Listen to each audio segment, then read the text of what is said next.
Euh, donc bonjour, je me présente, je m'appelle Alexandre Pont, je suis chercheur à l'Institut des sciences de la vigne et du vin pour la société Seguin Moreau et Diembouchage. Et aujourd'hui, on va parler justement des déclinaisons aromatiques du chêne pour moduler, préserver, voire révéler les notes de torréfaction des vins.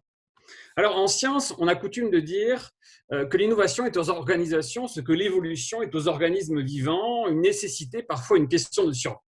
Aussi, ce court moment sera dédié à la mise en lumière de techniques dont les résultats visent à valoriser de façon originale et singulière, et par une action directe ou indirecte, l'arôme du chêne et son impact sur la singularité et la complexité des vins. Et ceci au travers du savoir-faire de deux entreprises, Seguin Moreau et Diembouchage. L'une, comme vous le savez, élabore des barriques et valorise l'arôme du chêne par la maîtrise de la chauffe, pour permettre aux vinificateurs de moduler l'arôme de ces vins. Et pour l'autre, c'est la maîtrise de l'apport en oxygène du bouchon en liège micro-aggloméré qui va moduler l'évolution aromatique des vins. Comme vous l'avez compris, le fil conducteur de cette présentation sera les notes de torréfaction retrouvées au cours de l'élevage et lors de la conservation en bouteille. À l'origine de la signature olfactive de chaque tonnelier, la maîtrise des opérations de chauffe tient une place de premier ordre. Comme nous l'illustrons à l'aide de nuages de mots générés par des professionnels, à chaque intensité de chauffe correspond une très grande complexité et richesse lexicale. L'art du vinificateur étant de pouvoir intégrer avec finesse et justesse cette complexité aromatique tout en valorisant l'expression fruitée de ces vins. Mais au final, comment retranscrire cette diversité aromatique ? Eh bien, c'est un des axes de recherche qui a été confié à Marie Courrèges-Long, doctorante à l'ISVV, placée sous ma direction.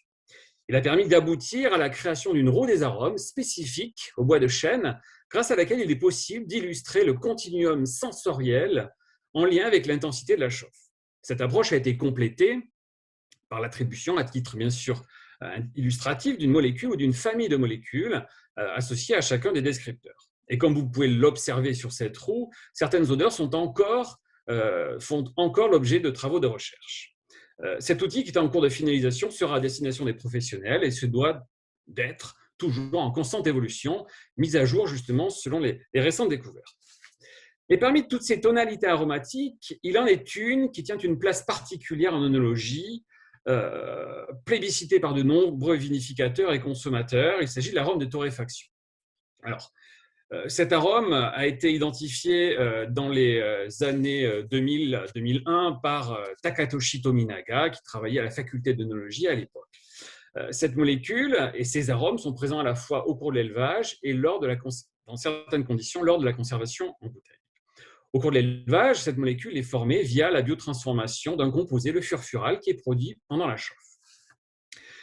Des études menées à l'époque avaient permis de mettre en évidence l'impact du contenant et également de la fermentation malolactique en barrique qui permet de moduler l'impact olfactif de ce composé et bien sûr l'intensité de ces tonalités de torréfaction. Aujourd'hui, ces résultats font partie des connaissances établies grâce à la compréhension des mécanismes régissant l'élevage sous bois. Le vinificateur dispose de connaissances lui permettant de conduire l'élevage avec une plus grande justesse aromatique. Et comme nous l'avons évoqué précédemment, cette même tonalité peut être retrouvée dans les vins après une longue conservation en bouteille. Et nous illustrons ce phénomène par les résultats d'une expérience ayant consisté à boucher 2 vins blancs de Sauvignon par des obturateurs à perméabilité différenciée, parmi lesquels on va retrouver les capsules à vis, des bouchons synthétiques, 3 bouchons micro-agglomérés à OTR contrôlés de la gamme Diam, et bien sûr des lièges naturels pour lesquels il est aujourd'hui impossible de connaître le niveau d'OTR.